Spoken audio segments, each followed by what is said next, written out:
Hello everybody, Floppy Hat Photos back here again for another amazing adventures of the almighty Bruce. And today is Wednesday the 1st, and I'm just closing in on a week. I'm 6 days out from having my surgery, so I've been pinned up in the house, not able to get out and running, all that kind of stuff. And I could tell that Bruce was pretty wound up and stuff also, and he was kind of getting a little bit where he wanted to kind of wrestle and fight quite a bit, which was fine, but I was having trouble wrestling and fighting with him very well because he got stepped on my feet, and I just had my toenails removed, and I am all kinds of bloody and bandaged up and in tons and tons of pain. So I decided to bring him back out here to the reservoir. I brought him out here a couple days ago. So I brought him back out again today, but today I did put him on leash. I left him off leash with electric shock collar in case like families out here, camping or whatever, and they showed up. I went to the park where there's nobody else around. He was running around having a good time, swam a couple times, which he loves to swim. Everything's going great. And he does what I call zoomies. Kind of like a cat will take off across the other side of the house for no reason. He'll just take off and start just running loops around me, running back and forth past me. And a lot of times when he runs by, I'll smack him on the butt, and I'll do this whole rah, rah, rah, like I'm trying to get him like a monster. It makes him run faster, and he runs like hell. And he was running down towards the trail that we run all the time, and then running back and running towards the trail and running back. And that was his loop. And then he would stop, he'd rest, he'd go swim. He did that, I don't know, 4 or 5 times. And then he decided to make a loop, and he ran past me behind me and headed towards the other part of the res and towards the main part of the parking lot. And he was just hauling butt like nobody's business, going absolutely crazy how fast he was going. And went to hang a right there, and unfortunately when he turned right, it was in the rock part of the driveway, and he wiped out. Like, he fell, hit his shoulder.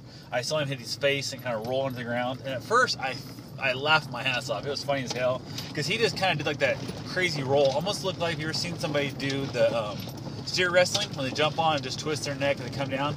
That's what it looked like. His head was still up, but his shoulders and stuff went out for anything like crazy. And he jumped up and took off running back towards me and stuff, and was still running another loop. So I was laughing my butt off. I had like it was nothing. So he jumped in the res, swam another time, came up there, was kind of panting a little bit, went and jumped in the res again, came back out, was sitting next to me, was panting like crazy, and looked over, and his foot, like up above like the ankle part, I'll have to try and get a picture of it here maybe and get that put up on there, was just bright red. I was like, what the hell is it? Getting into some red algae or something like that kind of thing. So I called him over to me. I looked down, and his foot was just a giant chunk of blood. Like, it's just bloody as hell. Wasn't running out, wasn't pouring out his foot or nothing, but it was just this giant glob of red blood.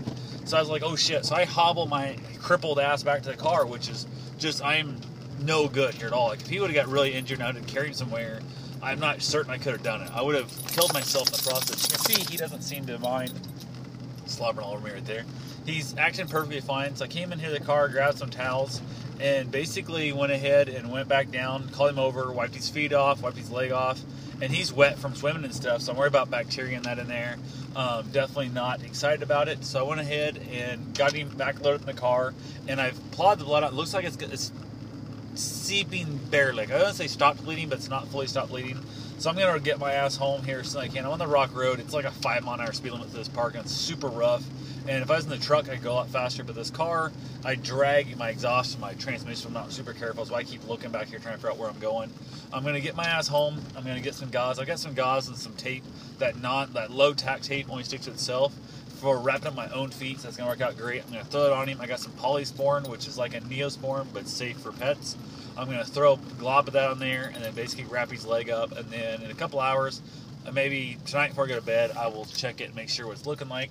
The biggest thing is I make sure I don't get it too tight on his foot where it cuts off any circulation, because that's definitely not a thing. So I guess prime example, if you got to be really paying attention to your dogs and stuff, because he was not acting like it bothered him at all. He was going to keep playing, and we planned on being out there. I was going to be out there another 30 minutes, maybe another 45 minutes, what my goal was. Let him really kind of wear off some of his energy.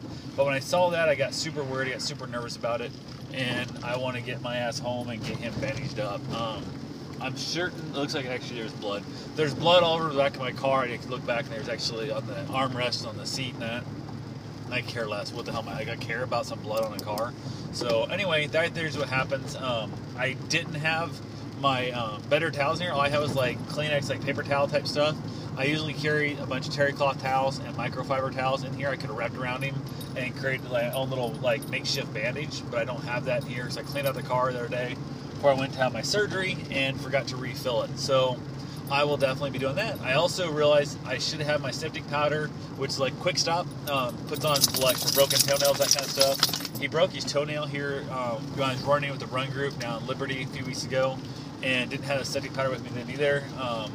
I'm going to have to I'm going to bottle that stuff up in small containers and basically pack it in all my vehicles and my gym bag and that kind of stuff. So I might even think about sticking some of that in my running vest for my super long runs, like my 50-mile training coming up, because it'll work on me too. I've used it on my own human body off and on, and in case he was to get bleed somewhere, I could help solve that also. Damn, this road is junk. So anyway, that's the one touch base is the fact that everyone, you see your dog fall like that, get him a quick look over, because like I said, he jumped up, he was running, he was having a good time, and when I first saw it, I saw a little like bald spot on his leg, and I kind of chuckled to myself like, oh look, he just rubbed himself bald, and then I looked down, I was like, oh shit, that's not what I'm looking at, that's a giant bloody chunk, and there's a hole about the size of the tip of my thumb, and I'd say a good 1/8 inch deep, like taking on the top of his leg there. So I'll get him looked at today, like literally in the next, I'll be home in 3 minutes. So if it looks like it needs to go to the vet, I will definitely run his ass to the vet. There's one here in town I can deal with. I prefer to deal with the one in Ottumwa.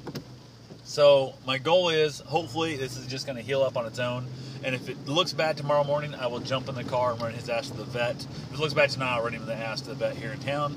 But if it looks like it could use some antibiotics, something like that, better maybe a shot, I will run up there tomorrow to Ottumwa and let my vet look him over and give him his professional advice. So anyway, that's what I got for now. So if you ever had a chance, get out there and rescue a dog, even though you have little crap like this, kind of pain in the butt, bloodied up backseat of your car, it's still worth it, because you're not only are they changing your life, you're changing their life forever. So take care and happy, I guess, pet keeping.